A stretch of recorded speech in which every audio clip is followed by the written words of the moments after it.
বিরতিপুর স্বাগত। এখন খবর বিস্তারিত। ত্রিপুরা প্রদেশ বিজেপি কার্যালয়ে আজ এক সাংবাদিক সম্মেলন করা হয়। সম্মেলনে উপস্থিত ছিলেন দলের মুখপাত্র সুব্রত চক্রবর্তী। ত্রিপুরা প্রদেশ বিজেপি কার্যালয়ে আজ এক সাংবাদিক সম্মেলন হয়। সাংবাদিক সম্মেলনে উপস্থিত ছিলেন দলের মুখপাত্র সুব্রত চক্রবর্তী এবং দলের রাজ্য সম্পাদিকা অস্মিকা বণিক। মূলত সাংবাদিক সম্মেলনে বক্তারা সারা দেশের করোনার দ্বিতীয় ঢেউ প্রধানমন্ত্রী নরেন্দ্র মোদী দেশকে যেভাবে সামলেছেন তার জন্য ধন্যবাদ জ্ঞাপন করেন। পাশাপাশি রাজ্যের মুখ্যমন্ত্রী বিপ্লব কুমার দেবের নেতৃত্বে করোনা পরিস্থিতি 579 কোটি টাকার প্যাকেজ ঘোষণা করে রাজ্যের করোনা পরিস্থিতিকে সামলিয়ে আছেন তার জন্য রাজ্যের মুখ্যমন্ত্রীকে ধন্যবাদ জ্ঞাপন করেন দুজনেই। বিশেষ করে সব লক্ষ্যে মানুষের জন্য যে ঘোষণা এবং একটি বড় অংশের জন্য নিত্য প্রয়োজনীয় সামগ্রী যে প্যাকেজ রেশমার পথ দেওয়ার শুরু করেছে তা নজিরবিহীন। আগামী 21শে জুন থেকে 6 জুলাই পর্যন্ত সারা রাজ্যের দল তার প্রচার নেবে। যখন আমাদের রাষ্ট্রীয় সংগঠন মহামন্ত্রী হলেন তারপর থেকে করোনার কারণে পিছিয়ে গেছে একটু, নয়তো আরো আগে আসার কথা ছিল। প্রত্যেকটা প্রদেশে সংগঠন মহামন্ত্রী প্রবাস করেন। তো সেই যে ফরম্যাট রয়েছে এর অংশ হিসেবেই উনি আসছেন। কে আসছেন? সাংগঠনিক বিষয় নিয়েই কথা বলবেন, আমাদের মার্গদর্শন দেবেন এখন পর্যন্ত কি কোথায় আছে, আরো কি করা যেতে পারে, বা পজিটিভ নেগেটিভ সমস্ত বিষয় নিয়ে কথা বলবেন, আমাদের মার্গদর্শন দেবেন। সেটা আমাদের কাছে একটা প্রাপ্তি হবে। মন্ত্রিসভা নিয়ে কোনো আলোচনা হতে পারে? দেখুন, এটা হচ্ছে সংগঠন মহামন্ত্রী আসছেন, উনি কোন বিষয় নিয়ে কি আলোচনা করবেন, মূলত সাংগঠনিক বিষয়ে আলোচনা হবে। ব্যুরো রিপোর্ট, খবর ত্রিপুরা।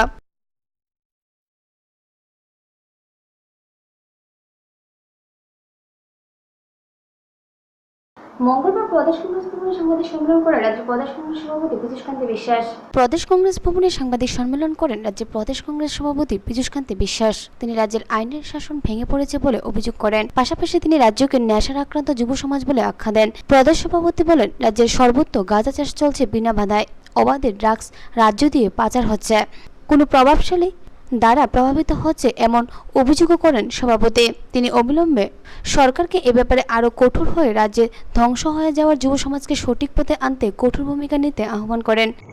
আজকে এই প্রেস কনফারেন্সের মূল উদ্দেশ্য প্রদেশ কংগ্রেসের মতে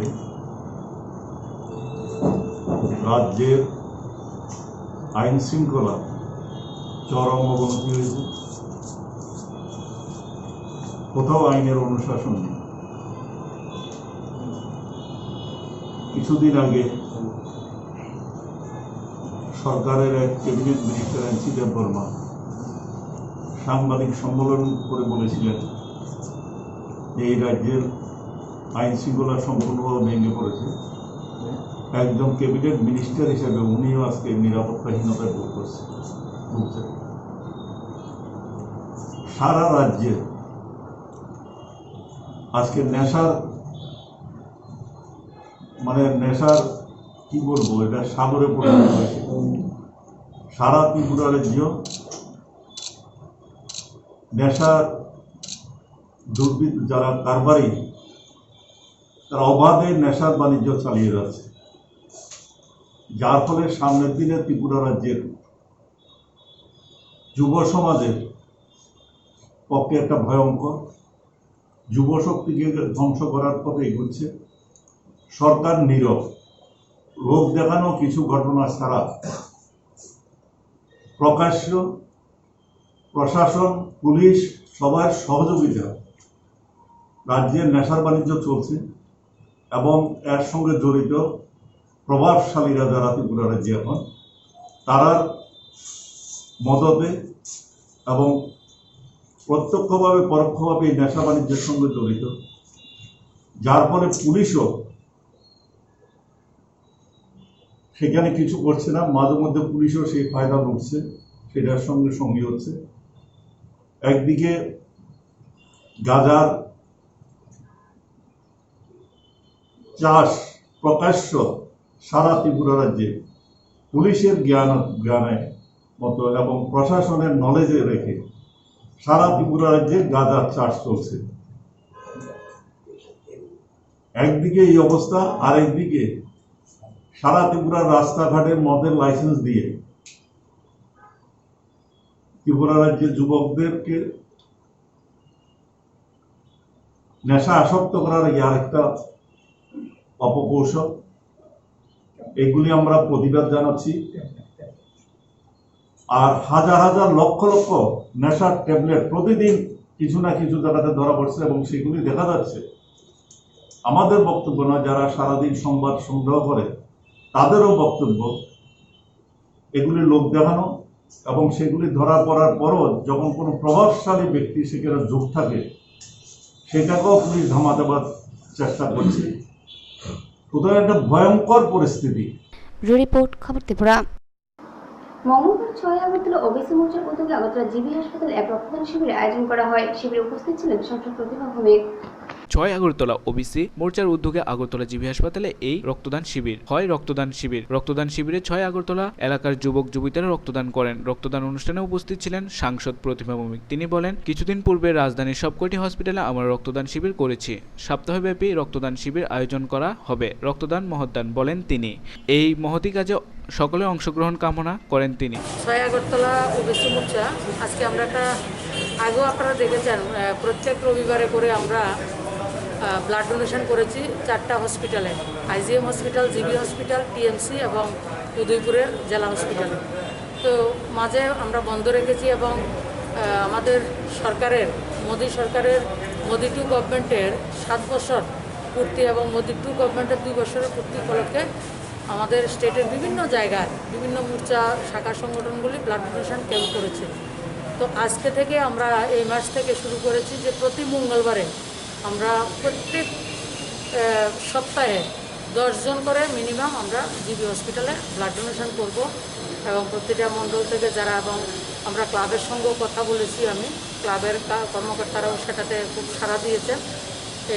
সেই ব্লাড ডোনেশনটা আমরা করছি জিবি থেকে আজকে থেকে শুরু করেছি এবং এটা কন্টিনিউ, কোনদিন আমরা বন্ধ করার ইচ্ছে নেই, সবসময় সেটাকে আমরা চালিয়ে যাব।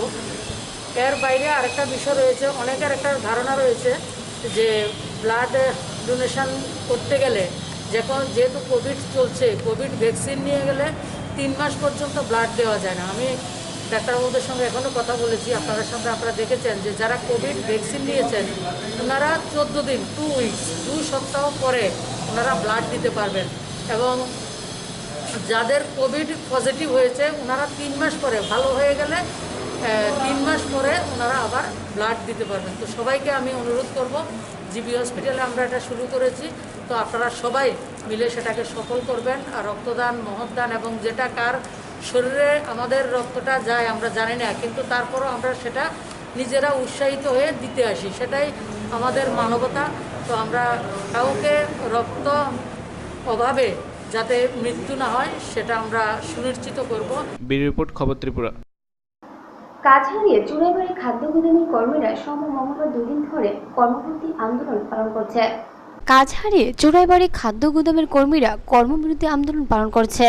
বিক্ষুব্ধ শ্রমিক সর্দার রমা সেন জানান, বিগত 5 বছর ধরে চুড়াইবাড়ি খাদ্য গুদামে প্রায় 20 জন শ্রমিক কাজ করে আসছে। তাদের কোনো বাধার সম্মুখীন না হলেও বর্তমানে তাদের রোজগার ভাটার টান পড়েছে।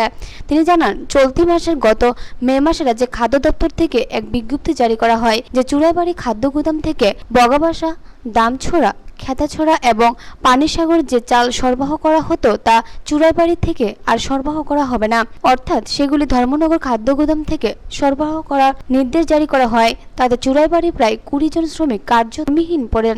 শুধু চুড়াইবাড়ি এলাকাতে চাল সরবরাহ করা হবে এই খাদ্য গুদাম থেকে। তাই শ্রমিকরা গত মে মাসের 13, 17, 24 ও চলতি মাসের 11 ত্রিপুরা খাদ্য দপ্তর খাদ্যমন্ত্রী, ধর্মনগর অ্যাসিস্ট্যান্ট ডিরেক্টর, মহকুমা শাসক, Dharmanagar deputy director of food সহ ত্রিপুরা সংগঠন বিএমএস কর্তৃপক্ষকে বিষয়টি একাধিকভাবে লিখিত আকারে জানিয়েছেন, কিন্তু তাতেও কোনো সদুত্তর পাননি তারা। এই শ্রমিকরা পুনরায় কাজ না পেলে কর্মহীন হয়ে সংসার প্রতিপালন করতে পারবে না। चुराईबाड़ी से 4 पॉइंट निकाल दिया स्टेट गवर्नमेंट का पॉलिसी में। हाँ, दामचेरा, खेदाचेरा, पानीसागर और इसका गंगानगर। इसलिए ये होने से सिर्फ अभी ऑपरेशन होगा, चलते रहेगा ये चुराईबाड़ी गोदाम का साथ, स्टेट गोदाम का साथ। इसलिए वो जो काम बहुत डिक्रीज होगा, काम का वो जो क्या होता है, काम का वॉल्यूम बहुत डिक्रीज होगा। इसलिए लेबर लोग ने वो जो प्रॉब्लम होगा मॉनिटरीली बेनिफिट, उसका उन लोग बेनिफिट बहुत प्रॉब्लम होगा। काम अगर नहीं होगा तो वो लोग तनख्वाह नहीं मिलेगा। इसलिए ये सरकार ने फिर वो जो रिजिस्टर करने के लिए उन लोग डिमांड करता है। ঊর্ধ্বতন কর্তৃপক্ষ ফুড ডিপার্টমেন্টের ঊর্ধ্বতন কর্তৃপক্ষের নিকট আমাদের এই এফসিআই লেবার সর্দার হিসাবে আমরা আমাদের এই 19 জন শ্রমিকের দাবি যাতে আমাদের পুনর্বহাল রাখা হয়, আমাদের এই এফসিআই গোডাউন থেকে পুনরায় সেই 4টি পয়েন্টে মাল সাপ্লাই করা হয়, নতবা আমাদেরকে এফসিআই ডিপার্টমেন্ট ফুড ডিপার্টমেন্টে যেভাবে ফুডের যারা শ্রমিক রয়েছেন যেভাবে হাজিরা সিস্টেমে করা হয়েছে, নতুবা আমাদেরকে হাজিরা সিস্টেমে আমাদেরকে নিয়োগ করা হোক। রিপোর্ট খবর ত্রিপুরা। মঙ্গলবার মুখ্যমন্ত্রী রিলিফ প্যাকেজ প্রদান করা হয় বক্সনগর পঞ্চায়েত এলাকায়। মানব সভ্যতার এক সংকটময় সময়ের মধ্যে দিয়ে সাধারণ মানুষ দিন অতিবাহিত করে চলছে। এই সময়ে সাধারণ গরিব অংশের জনগণের পাশে দাঁড়িয়েছে রাজ্যের জনদরদী সরকার, ত্রিপুরার বিজেপি সরকার, মাননীয় মুখ্যমন্ত্রী বিপ্লব কুমার দেব। এই সময় চিন্তা করছেন সাধারণ মানুষ কোথায় যাবে, তাই সমস্ত দিক চিন্তা করে রেশন শপের মাধ্যমে গরিব অংশের জনগণকে মুখ্যমন্ত্রীর রিলিফ প্যাকেজ সহায়তা প্রদান করা হয়। উপস্থিত ছিলেন ত্রিপুরা ওয়াকফ বোর্ডের চেয়ারম্যান বাহারুল ইসলাম মজুমদার, বক্সনগর পঞ্চায়েত সমিতির চেয়ারম্যান সঞ্জয় সরকার, বক্সনগর পঞ্চায়েত সমিতির ভাইস চেয়ারম্যান এরশাদ মিয়া, বক্সনগর পঞ্চায়েত সমিতির সদস্যদ্বয় সুভাষচন্দ্র সাহা, নজরুল ইসলাম সমাজসেবক শ্যামলকান্তি দাস ও সঞ্জয় দেবনাথ, বক্সনগর গ্রাম পঞ্চায়েতের প্রধান নিরঞ্জন নম। আজকে বক্সনগর পঞ্চায়েত এলাকায় 420 জনকে এই প্যাকেজ দেওয়া হয়েছে বলে জানা যায়। বক্সনগর বাজার অবস্থিত যে রেশন দাঁড়িয়ে আছে, আপনারা জানেন যে মুখ্যমন্ত্রী কোভিড হিসাবে রাজ্যের 6,82,000 পরিবারকে খাদ্য সামগ্রী বা ত্রাণ সামগ্রী দেওয়া হচ্ছে এবং তার অঙ্গ হিসেবে আজকে আমরা উপস্থিত। আমরা আজকের দিনে বক্সনগর ব্লকের 3-4টি রেশন ছবি দেওয়া হবে এবং আমরা বক্সনগর ব্লকের এই ত্রাণ দেওয়াটা বক্সনগরের বাজারে অবস্থিত রেশন ছবি থেকে শুরু করলাম। রিপোর্ট খবর ত্রিপুরা। এক রক্তাক্ত যুবকের মৃতদেহ উদ্ধার ঘটনা মহারাজগঞ্জ বাজার এলাকায়। রক্তাক্ত অবস্থায় এক যুবকের মৃতদেহ উদ্ধার হলো মহারাজগঞ্জ বাজার থেকে। আজ সকালবেলা ব্যবসায়ীরা দোকানে এসে রাস্তার পাশে একটি টঙ্গরের সাথে পড়ে থাকতে দেখে গোলবাজার আউটপোস্ট খবর দেওয়া হয়। পরে পুলিশ এসে মৃতদেহের উদ্ধার করে হাসপাতালে মর্গে নিয়ে যায়। প্রত্যক্ষদর্শীরা জানিয়েছে প্রায় 2 মাস ধরে অপরিচিত যুবকটি বাজারের এদিক ওদিক ঘুরোঘুরি করত। সে বাজারের কাগজ অন্যান্য কিছু টুকাই করত। অপরিচিত যুবকের পরিচয় এখনো জানা যায়নি, তবে তার মাথায় আঘাতের চিহ্ন রয়েছে। কি কারণে মৃত্যু এখনো ধোঁয়াশায় পুলিশ। আমাদের কাছে কিছুক্ষণ আগে খবর যায় যে এখানে পাটা বাজারের কাছাকাছি একটা জায়গাতে, একটা পরিত্যক্ত স্থানে খালি জায়গাতে একটি বডি পড়ে আছে। সেইটা নিরিখেই আমাদের গোলবাজার আউটপোস্টের আমি স্টাফদের নিয়ে সেখানে এসে পৌঁছাই। পৌঁছানোর পর ওই ব্যক্তিকে দেখতে পাই এবং দেখে তো মনে হচ্ছে যে অন্যান্য লোকজনের জড়ো ছিল, দেখে মনে হচ্ছে বোধহয় শ্বাস প্রশ্বাস নেই। তো এখন ওর বাড়ির আত্মীয় স্বজনকেও আমি খুঁজে পাচ্ছি না, ওর কী নাম সেটাও আইডেন্টিফাইড হয় নাই, সে এখনও আননোন অবস্থায় আছে। লোকাল পার্সনদেরকে জিজ্ঞাসাবাদের ওরা বলছে যে সে বাজারে নাকি কাগজপত্র কুড়িয়ে বেড়াতো। আমার কাছে এইটুকুই। শরীরে রক্ত দেখা যাচ্ছে, এটা কি প্রাথমিক তদন্ত আপনাদের কি বেরিয়েছে? কোনো ঝগড়া হয়েছিল, কিছু শুনতে পাইছেন? আমি প্রাথমিকভাবে আশেপাশে যে কয়েকজন লোককে জিজ্ঞাসাবাদ করেছি, ওরা বলছে যে কিছুক্ষণ আগেও, ঘন্টা 2-3 আগেও নাকি দেখতে পাইছি যে কে নাকি জল খেয়ে গিয়েছিল। এর কিছুক্ষণ পরে নাকি ওরা দেখতে পায় যে এখানে পড়ে আছে সে। আমি এসে দেখতে পেলাম তাই। তো এখন পোস্টমর্টম করলে পরে বোঝা যাবে ময়নাতদন্তের পর আসল ঘটনা কি। রক্ত আসেনি শরীরে? একটু মুখের সামনে সামান্য রক্ত। এটা কি আঘাতের চিহ্ন মনে হয়? এখন তো মুখের মতো তো কিছু একটা গ্লাসের মতো দেখতে পাচ্ছি, তবে ঠিক আমি বুঝতে পারছি না কি হবে, ময়নাতদন্তের পরে বোঝা যাবে। ব্যুরো রিপোর্ট, খবর ত্রিপুরা। মঙ্গলবার Indian association of dermatologist north east state ফার্স্টের উদ্যোগে আজ মেডিকেল কলেজের মাত্র মোট 6টি আইটেমের জিনিসপত্র তুলে দেন ত্রিপুরা মেডিকেল কলেজের সুপারিনটেন্ডেন্টের হাতে। মঙ্গলবার India association of dermatologist, venereologist and leprologist north east state ব্রাঞ্চের উদ্যোগে আজ ত্রিপুরা মেডিকেল কলেজের মাস্ক, স্যানিটাইজার, PPE কিট সহ মোট 6টি আইটেমের জিনিসপত্র তুলে দিলেন ত্রিপুরা মেডিকেল কলেজের সুপারিনটেন্ডেন্টের হাতে। Tripura medical college doctor Arindam Dutta, nodal officer doctor AK Chakma Covid hospital, doctor Sivasagar Dutta Covid care centre, Tripura medical college এবং আমার প্রিয় সাংবাদিক বন্ধুগণ এবং ছাত্রছাত্রীরা, আজকে যেই উদ্যোগটা আমরা নিয়েছি Indian association of dermatologist and venerist, ভারতীয় চর্ম যৌন এবং কোষ্ঠরোগ বিভাগের যে সংস্থা রয়েছে তার উত্তর পূর্বাঞ্চলীয় শাখার অন্তর্গত কমিউনিটি সার্ভিস হিসাবে আমরা বিভিন্ন উত্তর পূর্বাঞ্চলে 12টি সংস্থাকে 12টি কোভিড হসপিটালকে চিহ্নিত করা হয়েছে। তার মধ্যে ত্রিপুরাতে আগরতলা গভর্নমেন্ট মেডিকেল কলেজ এবং ত্রিপুরা মেডিকেল কলেজে আমরা কিছু পরিমাণে কোভিড প্রোটেক্টিভ ইকুইপমেন্ট দান করতে সমর্থ হয়েছি। সেখানে রয়েছে আপনার PP kits, triple layer mask, disposable bedsheets with cover, N95, then disposable gloves এবং স্যানিটাইজার।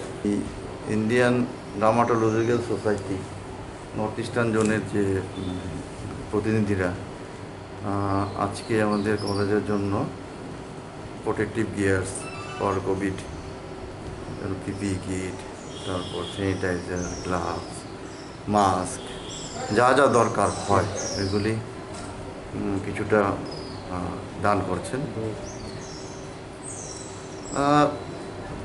এই অতিমারিতে আপনারা সবাই জানেন যে প্রচণ্ড অসুবিধা হচ্ছে আমাদের মেডিকেল স্টাফ যারা আছে। এখন অবধি প্রচুর মেডিকেল স্টাফও শহীদ হয়ে গেছেন। তো ন্যাচারালি আমরা চাই আমাদের medical staff, medical health care যারা আছেন ওরা যেন প্রোটেক্টেড থাকেন। ডেফিনেটলি ওরা তো কোভিড পেশেন্টদের ট্রিটমেন্ট করতে গিয়ে ওরাও মানে এফেক্টেড হচ্ছেন। ব্যুরো রিপোর্ট, খবর ত্রিপুরা। রাত পোহালে ষষ্ঠী, তবে অন্যান্য বারের তুলনায় এবার বাজারের চাহিদা কমে গেছে বলে জানান বাজারের ব্যবসায়ীরা। রাত পোহালেই ষষ্ঠী, তবে অন্যান্য বারের তুলনায় বাজারের ষষ্ঠী পুজোর যে সামগ্রী ব্যবহার করা হয়, যেমন করমচা, বাঁশের ডিক, সুতো, বানাফুল, বেলপাতা, দূর্বা, সব কিছুর রয়েছে প্রচুর পরিমাণে। কিন্তু বাজারের ক্রেতা নেই বলেই চলে। ব্যবসা করতে আসা বিক্রেতাদের মাথায় হাত। বর্তমানে কোভিড পরিস্থিতির কারণে বাজারের চাহিদা কমে গেছে বলে জানান ব্যবসায়ীরা।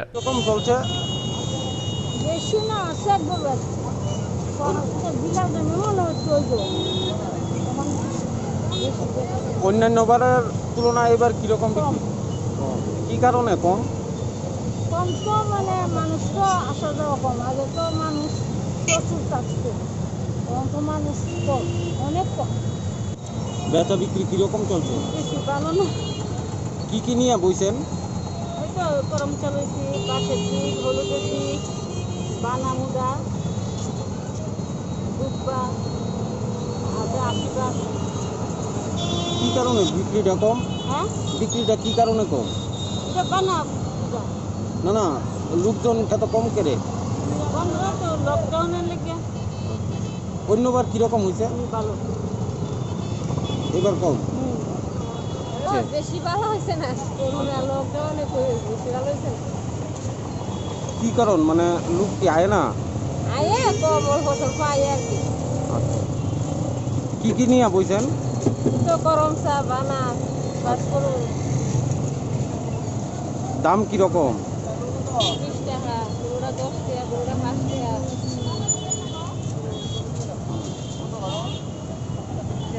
বেচা বিক্রি অন্যান্য বারের থেকে কম। অন্যবারের মতনই বেশি ভালো হয়েছে। ব্যুরো রিপোর্ট, খবর ত্রিপুরা। ভাইকে এবং অটো গাড়ির সাইড দেওয়াকে কেন্দ্র করে মারপিট, রক্তাক্ত এক যুবক। ঘটনা মধুপুর থানাধীন কমলাসাগর এলাকায়। বাইক এবং অটো গাড়ির সাইড দেওয়াকে কেন্দ্র করে মারপিট, রক্তাক্ত এক যুবক। ঘটনা মধুপুর থানাধীন কমলাসাগর বিধানসভা মধুপুর গ্রামীণ ব্যাংকের পাশে। গুরুতর আহত যুবকের নাম রিমল বাদশাহ, বয়স আনুমানিক 32, বাড়ি কমলাসাগর মিয়াপাড়া এলাকায়। ঘটনা বিবরণে জানা যায়, মঙ্গলবার ছিল মধুপুর হাট বাজার। আচমকা বৃহৎ আকারের দুটি গাড়ি বিএসএফ এর এসে মধুপুর বাজারে যানজট লেগে যায়। এমন সময় যানজটের মাঝখানে পড়ে মিয়াপাড়ার এলাকার রিমন স্কুটি নিয়ে। অপরদিকে মধুপুর থেকে রাস্তার মাথা উদ্দেশ্যে যাত্রী নিয়ে যাচ্ছিল এক অটো চালক, যার নাম মিহির দাস। অটো নম্বর TR071971। অভিযোগ, অটো চালক মিহির দাস স্কুটির মধ্যে তার গাড়িটি লাগিয়ে দেয়। এমন সময় স্কুটি চালক রিমল বাদশাহ তাকে জিজ্ঞাসা করতে ক্ষিপ্ত হয়ে ওঠে, তার মাথায় কিল ঘুষি শুরু করে। এই সময় তার হাতে একটি ছিল হেলমেট, মাটিতে পড়ে গেলে সে হেলমেট দিয়ে মিহির দাস রিমল বাদশার মাথায় আঘাত করলে মুহূর্তের মধ্যে মাথা কেটে রক্তাক্ত হয়ে যায়। প্রত্যক্ষদর্শীরা তাকে মধুপুর প্রাথমিক স্বাস্থ্য কেন্দ্রে নিয়ে যায়। পরে রিমল বাদশার পক্ষ থেকে মধুপুর থানায় অভিযুক্ত অটো চালক মিহির দাসের বিরুদ্ধে মামলা করে। অটোর মধ্যে বাইরিব আর অটোটা আসতেছে দিকে আর কমলাসাগর দিকে যাইতেছিল, তো অটো দিয়া বাইকের স্কুটির সামনের মধ্যে লাগাইয়া চলছে অটো। তো এক যাচ্ছে আমার অটোটা দিয়ে আমার বাইকটা লাগাইছে কিলিকা লাগাইছে কি দিয়েছে লাগাইছি না, তো লাগাইছে বসা দিচ্ছে। এই কথার মধ্যে অটোলা কী করছে নাইমা মাথার মধ্যে ঘুষি মারছে পরে ধরার পরে সাইকেল টিকলি হেলমেট দিয়ে মাথার মধ্যে 3-4 বাড়ি মেরে বইছে। কারা বাড়িছে? নিমল বাসারে। কে বাড়িছে? অটোর ড্রাইভার। নাম কি? নাম নিখিল দাস। বাড়ি কোন বলতে পারবা? বাড়ি রাস্তা মাথা হইব মনে হয়। কোন জায়গায় ঘটনা হয়েছে? ঘটনা হয়েছে মধুপুর বাজারে ব্রিজের সামনে। আমার আসলো তা আমি হালকা দেখতেছি রাস্তাটা পরিষ্কার নেই, তো অটো ড্রাইভার এসে লাগাই দিই। তারপরে আমি কি লাগাইবা কিনা, তারপরে দেখা লাগাই দিচ্ছে সামনে দিয়া। তারপরে দিয়া নাইমাসির আমার আমি বহা দিচ্ছিলাম নাইমাসির আমার ঘুষি মারছে। তা আমি ধরছি আমার হেলমেট লয়ে আমার মাথার ভিতরে বাইরে শুরু করছে। তারপরে কি হয়েছিল? তারপরে মাথা ফাইটে গেছে, সাইডটা সিলি লাগবে। তার নাম বলতে পারবে? তার নাম নিখিল দাস। বাড়ি কোন জায়গায় বলতে পারবে? বাড়ি রাস্তার মধ্যে মনে হয়। অটো ড্রাইভার নাকি? হ্যাঁ। ঘটনা কোন জায়গায় হয়েছে? মধুপুর বাজার স্টেট ব্যাংক গ্রামীণ ব্যাংকের এনে। তোমার নাম কি? আমার নাম রিমল বাদশাহ। বাড়ি কোন জায়গা? মিয়াপাড়া। তুমি কোথায় চলে এলে? আমি বাবুরে দিয়া বাড়িতে যেতেছিলাম। ব্যুরো রিপোর্ট, খবর ত্রিপুরা। করোনাকালে থেমে নেই রাজ্য সরকারের জনমুখী কর্মকাণ্ড। সোনামুড়া মহকুমার কাঠালিয়া ব্লকের অন্তর্গত শ্রীমন্তপুর গ্রাম পঞ্চায়েতের বিভিন্ন ওয়ার্ডে চলছে অটল যোজনা যোজনা, ঘরে ঘরে পানীয় জল পৌঁছে দেওয়ার কাজ। করোনাকালে থেমে নেই রাজ্য সরকারের জনমুখী কর্মকাণ্ড। ঘরে ঘরে পানীয় জল পৌঁছে দিতে পঞ্চায়েত এলাকায় চলছে অটল জলধারা যোজনা প্রকল্পের কাজ। সোনামুড়া মহকুমার কাঠালিয়া ব্লকের অন্তর্গত শ্রীমন্তপুর গ্রাম পঞ্চায়েতের বিভিন্ন ওয়ার্ডে চলছে অটল জলধারা যোজনার ঘরে ঘরে পানীয় জল পৌঁছে দেওয়ার কাজ।